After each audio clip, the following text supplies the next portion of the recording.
Bonjour à tous. Tout d'abord, j'espère que vous et vos proches vous portez tous bien. Et un énorme merci, une immense pensée à tous ceux qui, autour de nous, sont au plus près de tous ceux qui souffrent. Un premier point que je souhaite vous rappeler. Vos angoisses business, les angoisses business de ceux qui peuvent être autour de vous, elles sont bien légitimes. Et n'hésitez pas à les confier à la cellule d'urgence que la Chambre de commerce a mise en place. Plus de 60 personnes sont à votre disposition. Je vous redonne le numéro 01 55 65 44 44 et par email urgence.entreprise@cci-paris-idf.fr. La crise du Covid-19 que nous vivons nous marquera tous, nos enfants, nos familles, nos amis. Et ne nous oublions pas, nous-mêmes.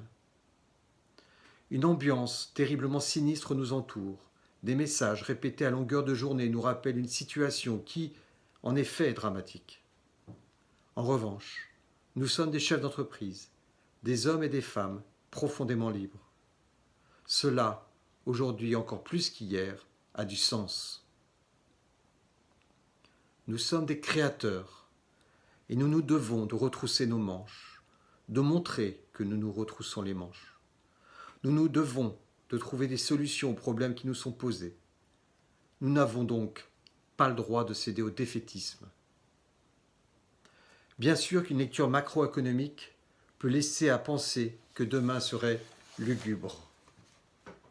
En revanche, désolé, cette lecture, je ne peux m'y résoudre et je ne le veux pas.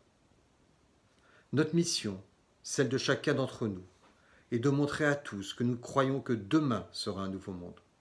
Si nous y croyons, tout le monde y croira. Et cela commence dès à présent, en faisant preuve, comme toujours, d'initiative, de volontarisme. Là où tout à chacun laisserait tomber, nous devons, nous, faire preuve de l'audace qui nous caractérise. Jeudi soir dernier, notre ami Jean-Yves me faisait part des importantes difficultés que rencontrait son usine agroalimentaire.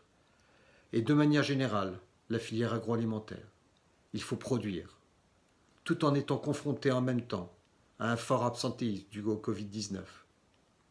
Des salariés doivent garder leurs enfants, d'autres âgés doivent être impérativement protégés du virus, certains ont peur aussi. J'ai relayé auprès de plusieurs d'entre vous son idée de prêt de main-d'œuvre des usines avoisinantes. Guerlain essaie de trouver une solution, je crois, trouver une solution. Merci beaucoup, Carmen. Une autre idée a été testée avec succès.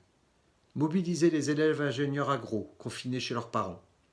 Dès samedi matin à 6 h, 2 d'entre eux ont pu être placés sur la chaîne à l'usine. Bientôt, j'espère qu'un troisième pourra les rejoindre. Et les retours que j'ai reçus des dirigeants d'écoles ingénieurs contactés semblent bien partis pour que ce pilote fasse des petits sur la France. Là où il est devenu vital que nos usines tournent. Des initiatives comme celle-ci, il y en a, je suis persuadé bien d'autres bien sûr. J'ai ainsi appris que la société Adop vient de créer en urgence un modèle de masque en partenariat avec le CEA. Désormais, l'urgent, c'est de trouver des injecteurs pour les produire. Donc si vous avez des adresses, c'est le moment de nous les adresser. Il y a aussi des partenaires du groupe La Roche qui ont en urgence consigné une visière en polycarbonate. Pareil, si vous avez des adresses de fournisseurs de polycarbonate, nous sommes preneurs. Toutes les idées sont les bienvenues. Nos énergies rassemblées arriveront à leur donner corps. Il faut y croire. Certains se souviendront qu'il y a 10 ans, nous avons essayé d'alerter sur les conséquences dramatiques de la disparition du capitalisme industriel français. Nous avions proposé le lancement de la FARIF, la Force d'action rapide pour une industrie française. Aujourd'hui, ces conséquences, nous les vivons à 100%. Mais le passé appartient au passé. Aujourd'hui, nous devons construire déjà demain.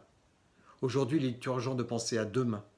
Ce qui est étonnant, voire incroyable, c'est qu'il y a 6 mois demain, nous y pensions déjà lorsque nous recevions Ambroise Leca, associé chez Roland Berger.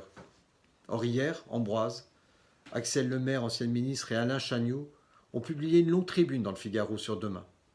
François vous adressera le lien. Pour éviter des lendemains dramatiques, ils préconisent la création de FIRE, un fonds d'investissement et de reconstruction de l'eurozone de 1000 milliards d'euros. Ils ont assurément raison.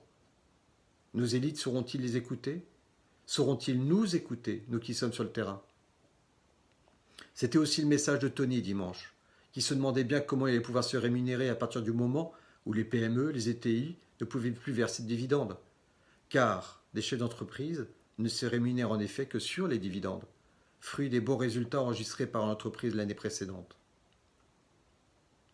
Alors, peut-on espérer que demain ne soit plus en France un monde construit sur la lutte des classes?